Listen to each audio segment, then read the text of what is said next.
6 months after receiving a federal grant, an organization updated its substance abuse policy to comply with the Drug-Free Workplace Act.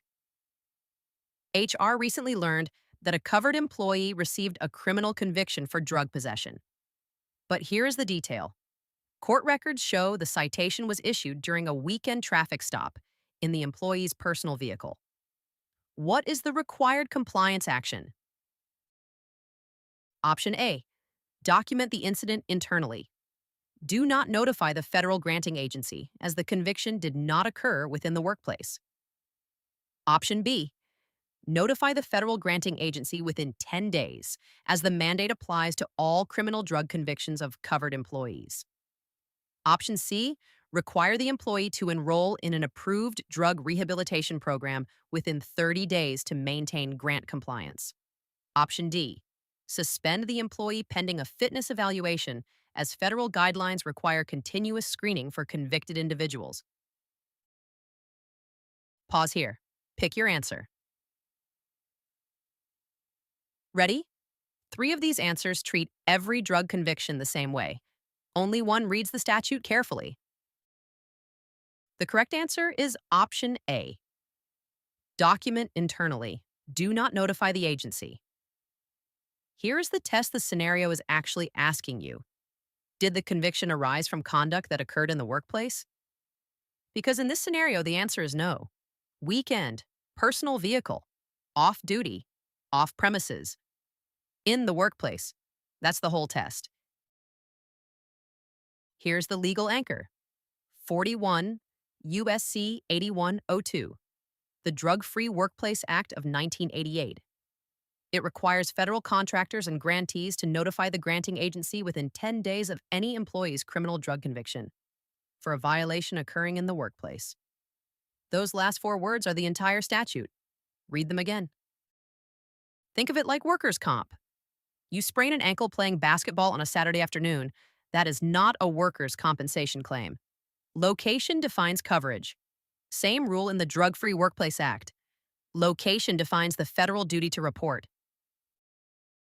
So what triggers the mandate? Possession at the worksite, use during working hours on premises, distribution in company vehicles, violations at field job sites. And what does not trigger it?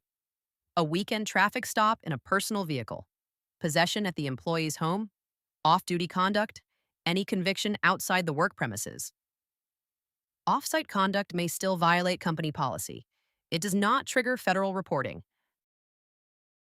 Now, the 3 federal compliance clocks. All 3 start only when the conviction arises from conduct that occurred in the workplace. 5 days. The employee has 5 days after a workplace conviction to notify the employer in writing. 10 days. The employer has 10 days after receiving that notice to inform the federal agency. 30 days. Within 30 days, the employer imposes a sanction or requires an approved rehabilitation program. In this scenario, none of those clocks start because the conviction happened off-site, in a personal vehicle. Internal documentation is the only required action.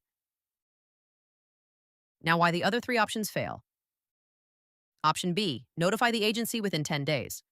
The 10-day rule at 41 U.S.C. 8102 applies only to convictions for workplace violations. A weekend traffic stop falls outside the statute. Reporting it misapplies federal compliance standards and creates unnecessary exposure. In the workplace. That's the whole test. Option C, require a 30-day rehabilitation enrollment. The 30-day personnel action requirement at 41 U.S.C. 8104 is also triggered only by workplace convictions. Imposing it as a federal mandate here is not required. Company policy may still address it. The federal statute does not. In the workplace, that's the whole test. Option D, suspend pending a fitness evaluation. The Drug-Free Workplace Act does not require continuous screening or immediate suspension for off-site convictions. Suspension may be a valid policy tool under reasonable suspicion, but it is not a federal statutory mandate here. The pattern to remember. On any federal mandate question, read the statute's trigger phrase carefully. The Drug-Free Workplace Act hangs on 4 words, occurring in the workplace. Outside those 4 words, the statute is silent. Want to pass SHRM-CP the first time? PrepSolution gives you 1,500 practice questions, 3 full mock exams, 600 flashcards, and the SJI Strategy Masterclass. Edit at prepsolution.com/exam/SHRM-CP. Thanks for watching. See you tomorrow.